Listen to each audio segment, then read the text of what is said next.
going to be discussing the war that has unfurled this week between Irish football, between the FAI and the players' body, the PFAI. And we're going to do that right now. We're going to hear from Fran Gavin of the FAI and the PFAI, Stephen McGuinness next. They were both chatting to Nathan Murphy yesterday. But first of all, we're going to bring you the main man, John Delaney, CEO of the FAI. There's no way it's more than a 2-minute walk from your office to Stephen McGuinness's office. Yet, you haven't met with the PFAI for well over a year at this stage. Why not? There's a structure in the FAI which Frank Gavin, who deals with competitions, there's different departments in the organisation that deal directly, be it legal issues, financial issues, competitions issues. Frank Gavin deals with the PFAI in all matters, and when you interview him later, he'll give you an insight into the day-to-day workings that have been going on over the last period of time. But you're the head of the association, John, and we've had an issue within the past month of players going up to 2 months without being paid in your league.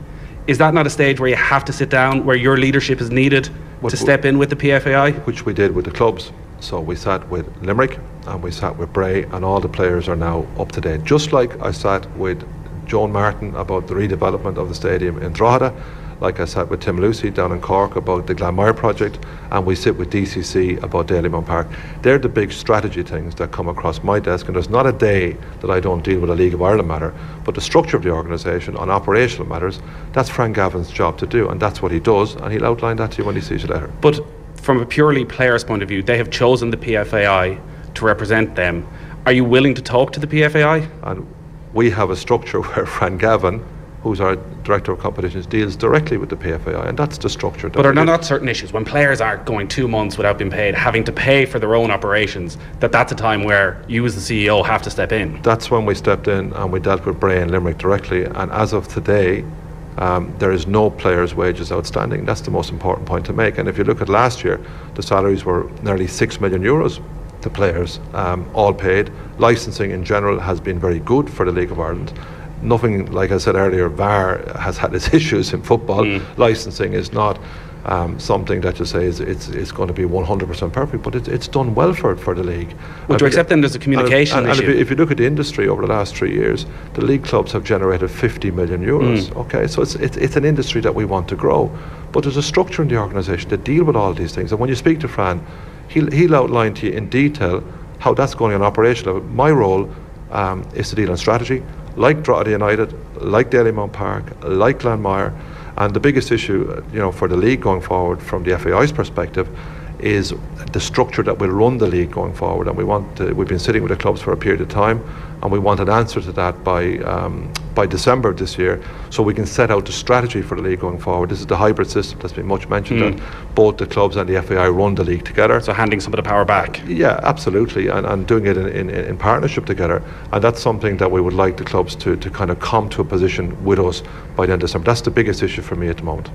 It does feel as though issues like this, and they do crop up year on year, are undermining any of the good things that are happening. And I'm sure you'll talk about Dundalk tonight in the Europa League in Cork City, and some of the success stories of the league.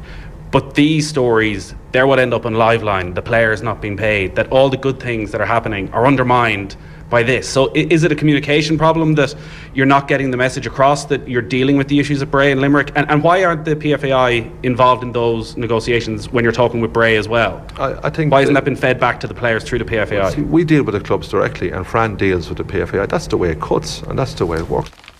John Delaney in conversation with Nathan yesterday. I mean, it just all seems a bit needless, right? Like the FAI released a statement that it seemed as if they hadn't got full agreement from the PFAI before they actually released it. I am searching for a quote here that I'm going to find from Frank Gavin, who we are going to hear from in just a minute, in relation to the thing and in relation to that specifically. It's probably one of those newspapers there, the Star. It just seemed as if, I mentioned at the top of the show that Pat Dolan's described this in the Star today as a toxic relationship between the FAI and the PFAI. Like, it all seems a bit pointless. Yes. That we have to go through this publicly. The quote that I have here, it's from the quote in the Irish Daily Star today from Frank Gavin, in relation to the €300,000 number that's been posited in terms of a floating fund that would look after the players of clubs who have hit financial difficulty for, I think some of the stipulations are they hadn't foreseen the financial difficulty. Like, generally financial difficulty arises because it hasn't been foreseen. But Frank Gavin says, in relation to the statement behind that, which, as I said, that's the part that, for me, I find a bit baffling, that why would you not do all the back channeling and the conversations that need to exist, have full agreement, and then have your press release? We wanted to get it out there so clubs would be aware of it, to make sure that the players particularly were aware of that, and that's what we did. Like, that's pretty bullish. That's outwardly saying we just, floated a kite. Mm-hmm. Yeah, is it? Do you feel that that's sort of an admission, or do you feel that that's sort of like? We wanted to get it out there so clubs would be aware of it. Like, we wanted to get it out there. The inherent implication of that is that we didn't have agreement, but we wanted to tell everybody we were doing it. Yeah. It's weird, isn't it? It's very strange, the order of events here, but it's also very strange to not consult with the PFAI, or if we're to believe what the PFAI have said, SIP to. But B, to actually go ahead and include the fact that you have, or the idea that you have communicated with them in your statement. At the very least, if you haven't communicated with them, then don't bloody put it in the statements. They also, they work in the same building. The PFAI has residence in the FAI HQ. Yes. Like, I don't know. So, John Delaney, as you heard there, repeatedly told Nathan that he should speak with Frank Gavin, who's the point man and all of this from the FAI point of view, so that's exactly what he did. Stephen McGuinness of the PFAI was on OTBAM this morning, and he agreed that the concept is the right one, but also described it as a point-scoring move, as a missile launch, turning it into a media circus. Why then were there no negotiations since last Thursday when the PFAI suggested that there should be a fund put in place? Why not talk to the FAI and get everything completely ironed out in terms of whether or not they have the funds available before putting out a statement at 5 o'clock yesterday evening? Look, around any issue, whether it's this, the clubs, the recent Limerick and the recent Bray Wanderers issue, discussions are ongoing with everybody. Where, when, who and what we discuss is kept internally in the FAI, and that continues. That's the way we've always conducted our business. Our only priority here is to make sure that the players have security. That's why the fund is there. So, people are aware of things. Discussions are ongoing, but those discussions are internal to us, and who we discuss things with and what they are about, it's not for in our case, the public domain, is to get a solution. We're here to find a solution. Did the PFAI notice they were being asked for €150,000 for this? We're here to find a solution. People are fully aware of the situation. That's what I'm saying to you. So, but they're saying they weren't aware of the situation. That's the PFAI. That's fine. If that's their attitude, that's grand. The position. So here, you're saying that they did know? What I'm saying is the position here is to get comfort for the players. The PFAI gave it a cautious welcome. I see that, and that's good to hear. But I think they realise that it's the right thing to do. They have the means to support this, and that's what we intend to do. Yeah, so Frank Gavin, in conversation with Nathan yesterday at FAI headquarters, we discussed these things internally. They are not for the public domain, says Frank Gavin, who also said, we wanted to get it out there so clubs would be aware of it, which is totally at odds with that sentiment. Personally, I just find it all a bit bizarre. There was a pretty straight question asked there. Were the PFAI aware that they were being asked to front up 150 grand as part of this floating fund?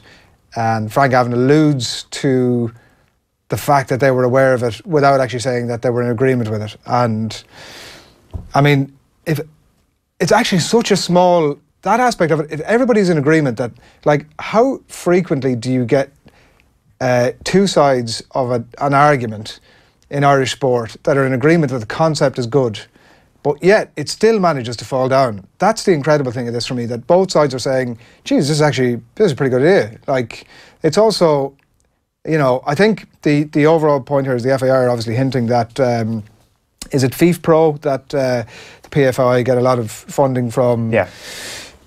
Full professional players are required to contribute to a floating fund as well for their domestic league, which is obviously the League of Ireland, and so it has them, apparently it gives 300 grand, I think is also the number for that. And so FAI are aware of this figure and they're saying, well, let's do this deal. I just don't understand why they wouldn't sit in a room, walk up the corridor, hey, we've got this idea, what do you think? Could we agree sums of money?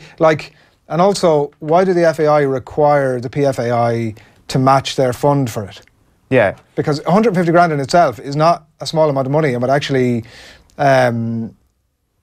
help address a lot of these issues. It would plug some of the holes, yeah, without question.